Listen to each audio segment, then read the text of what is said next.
Man, what's up, everybody? Welcome back to another episode of EOS. It's 1090 Jake, man. I'm rocking with y'all and y'all rocking with me. And for this video, I ain't even gonna lie. I'm disappointed I found this. One of the last rappers anyone would have thought would get exposed is now under investigation over snitching accusations. Louisiana legend BG, who was just released from federal prison less than 3 months ago, is now being accused of the unthinkable. Serving 11 of his 14-year sentence, BG has been a staple for gangster rappers holding it down and taking their time to the chin. Interviews with former inmates would describe the rapper walking tall in general population on some of the deadliest federal prison yards. So why all of a sudden is he now being exposed? To fully understand, we'll have to go all the way back to July 16th, 2009. It was 7:20 p.m. and the NOPD narcotics unit was on patrol when they observed a white Ford truck traveling at a high rate of speed through the Central City neighborhood of New Orleans. Disregarding a stop sign, detectives conducted a traffic stop, finding much more than they anticipated. They would notice the occupants of the truck were moving erratically inside. Asking them to step out of the vehicle, the driver would be identified as Christopher Dorsey and more commonly known as BG. The front passenger would be identified as Darian Blunt and the back passenger as Kentrell Washington. As Kentrell stepped out of the back of the truck, a detective could observe in plain view a plastic bag appearing to contain marijuana. The bag was partially covered by a t-shirt on the back passenger seat. Washington would be detained as the detective retrieved a large Ziploc bag containing 446 grams of marijuana. Stepping away from the truck, the detective then observed a black barrel protruding from underneath the driver's seat. Immediately upon seeing the officer retrieve the 9mm Beretta 92 FS, Kentrell Washington would state, "That gun and weed is mine." Washington, who's a convicted felon, was then arrested and taken to the 6th District Police Station for booking.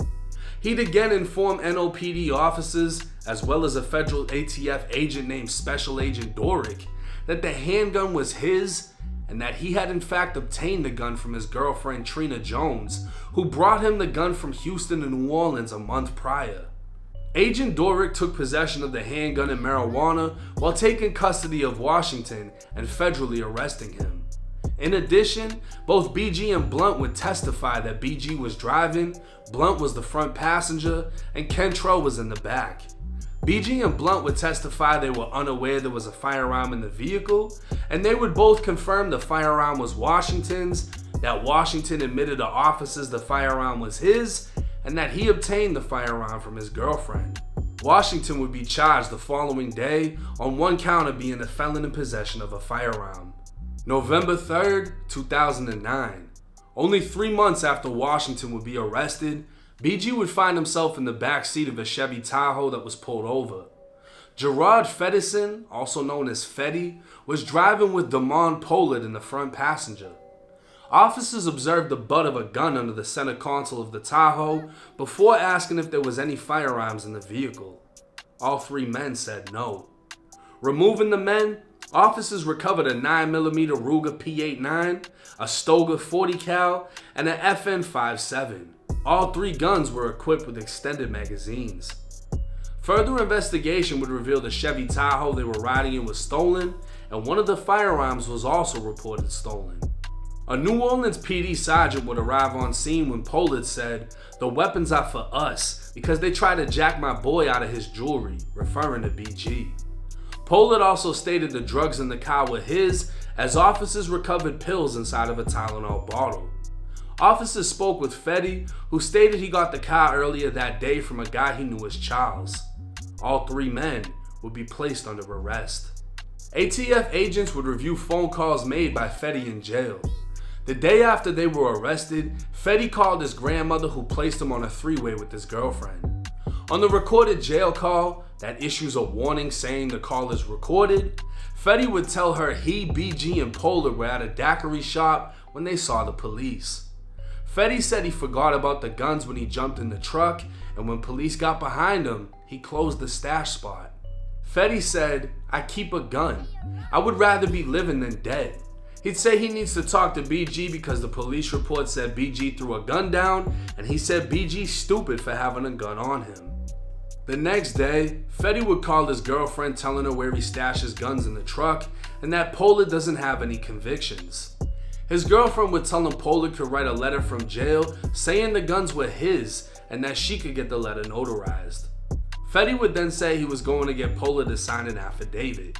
He'd then say, "You know ain't no fucking gun was for that dude," meaning that the guns actually belonged to BG and Fetty. He'd continue on saying plenty of things he shouldn't over a jail phone before speaking with BG as the two expressed concern over the feds picking up the case. 2 days later, Fetty would call BG, who made bond and was released from the New Orleans Parish Prison. On November 9th, Fetty told BG to get Pollard out of jail so Pollard can sign the affidavit stating the guns were his. They believed if Pollard took responsibility for the guns, then the charges against them would be dismissed, and because Pollard had no prior convictions, the punishment would be less severe.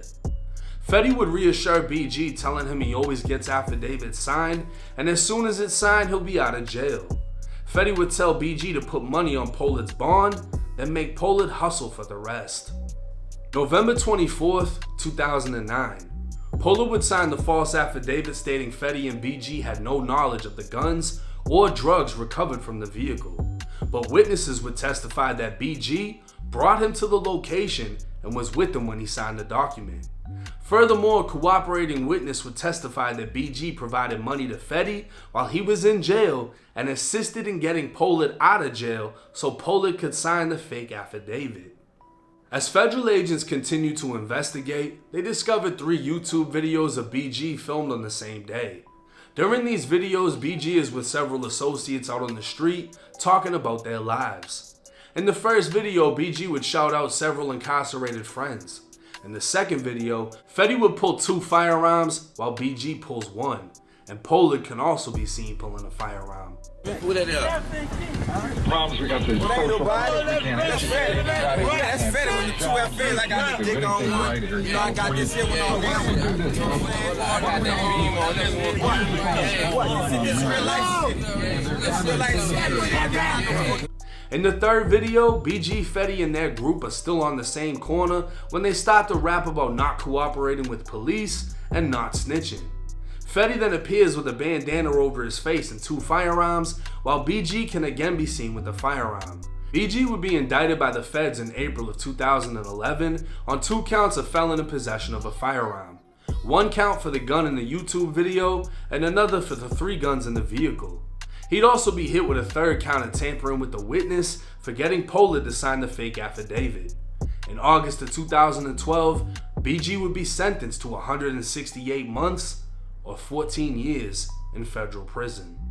Now, at no point within BG's sentencing transcripts would he receive any point reduction for cooperation, and at no point was there a 5K1 in his case showing cooperation. So when the actual case BG went to prison for, he never cooperated and received a hefty sentence. But BG isn't accused of actually snitching in the case he went to prison for. BG is accused of testifying in the first arrest. Back when Kentrell Washington took responsibility for the gun and the weed, saying they were his and he got the gun from his girlfriend, BG and the 3rd man would repeat exactly what Kentrell already told the officers. The wording used in the paperwork would state, in addition, both Dorsey and Darian Blunt would testify that Dorsey was driving, Blunt was in the front passenger seat, and Washington was in the back seat. Both individuals would testify that they were unaware there was a firearm in the vehicle, and they would both confirm that the firearm was Washington's, that Washington admitted to officers the firearm was his, and that he had obtained the firearm from his girlfriend.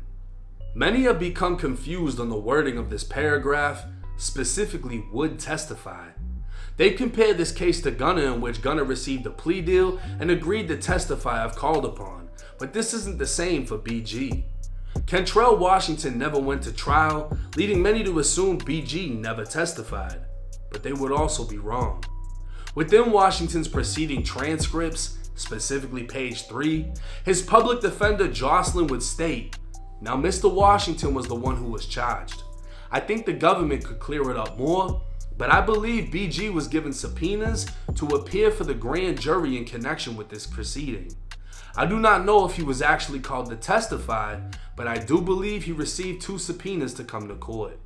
The U.S. attorney or federal prosecutor, Mr. Vitas, would state both passengers that were in the vehicle were put before the grand jury. This would confirm both BG and Darian Blunt went before a grand jury. Now, a grand jury is a private proceeding used to determine if enough evidence exists to bring charges against the suspect. With 16 to 23 grand jurors present, the prosecutor will introduce evidence or call on witnesses through subpoenas to testify. After all evidence and testimony has been heard, the grand jurors will decide whether or not to indict the suspect. In this case, BG and Darian would testify the gun belonged to Washington, and the grand jury would choose to indict Washington for being a felon in possession of a firearm. But this is where the case gets tricky. BG's very own state lawyer, Frank DeSalvo, would be representing Kentrell Washington in his Fed case. According to Washington, BG's lawyer promised he'd receive 1 to 2 years at most in prison. He'd plead guilty, then withdraw his guilty plea after learning he was actually facing 6.5 to 8 years. Firing his lawyer, Washington would point out how his lawyer was also BG's, and 4 months after Washington was arrested, BG would be arrested in another case where BG tried to pay someone to take the fall. It would seem Washington was finessed, promised by BG's lawyer he'd receive minimal time, and he was willing to take the rap for the gun.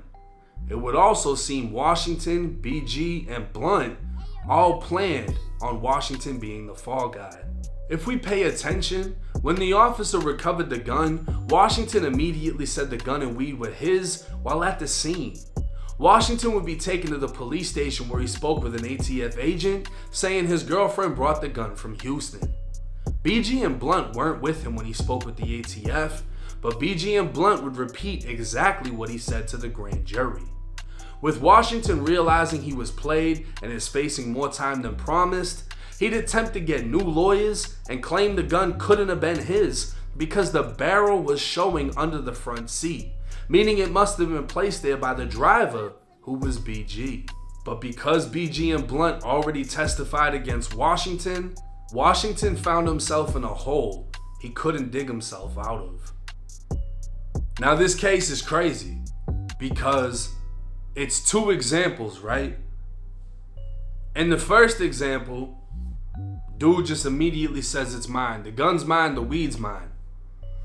In the second case, the guy wouldn't admit that it was his, but BG and BG's homie would come up with an idea. Look, we're gonna bond him out and we're gonna give him money to sign off and say that the shit was his because he doesn't have any priors. He's gonna be the fall guy. And the guy actually does it. He signs the affidavit, but the police listen to the jail calls, they figured out the plot, and they hit BG with witness tampering. In the first case, that isn't how it went. In the first case, this guy admits, hey, this is mine, and within a month, BG and the other passenger was subpoenaed to a grand jury, testified in court, and said everything was Washington's. Now they repeated everything Washington said, which makes me think they most likely discussed this, whether it was in the car, whatever it was. Yo, bro, you're not from New Orleans, you from Houston. You're only gonna get 1 to 2 years. You'll be good. Just take the rap for this shit. We're gonna take care of you. Dude's like, all right, bet. So he takes the charge. He's got BG's lawyer. Who do you think put that together? Most likely BG. He gets BG's lawyer. BG's lawyer's telling him, yeah, you're only gonna get 1 to 2. You'll be all right. BG goes up and testifies. And this is the thing. If they agreed dude was gonna be the fall guy and BG made a statement at the scene, hey, whose gun was it? He just said it was his gun. It's like you can almost go for that because dude is being the fall guy. But BG testifying in court. How many rappers do we know that have testified in court and it hasn't come with a label of being a snitch or a rat? BG actually testified in court saying it was dude. And what ended up happening is dude realized he got played, got lied to by BG's lawyer, fired the lawyer, tried to reverse the shit, and nah, this ain't mine, this couldn't have been mine. But BG and the other guy already testified against him. Those statements, along with him admitting to the shit, were used to secure the conviction. And dude ended up getting stuck with 6.5 years. So while you can say it's flawed that dude said he was down to be the fall guy and then try to reverse it back on BG, it's also flawed that they lined him up, lied about the amount of time that he could get, and then testified against him, which meant that there was no coming back. BG could have went inside of the grand jury and said, I don't know, I don't remember, I don't recall.